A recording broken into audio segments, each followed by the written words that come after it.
Welcome to மடப்பள்ளி channel. இன்றைக்கி சேனலில் Sunday special என்னன்னு பார்க்கலாம்.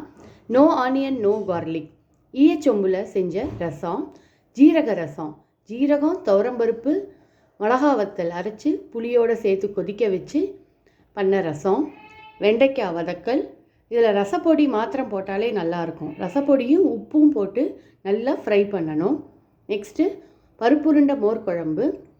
கடலைப்பருப்பும் துவரம்பருப்பு சம அளவில் எடுத்து 2 மணி நேரம் ஊற வச்சு மிளகா வத்தல் உப்போடு சேர்த்து அரைச்சி கொஞ்சம் தேங்காயும் சேர்த்து நல்லா உருண்டையாக பிடிச்சி ஆவியில் 10 நிமிஷம் எடுத்து வச்சுக்கணும். அதுக்கப்புறம் தனியாக மோர் குழம்பு பண்ணணும்.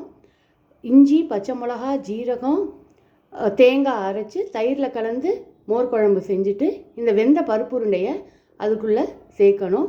அப்புறம் கொள்ளு, துவரம்பருப்பு, பொட்டுக்கடலை, கசகசா போட்ட பருப்பு பொடி, லஸ்ஸி.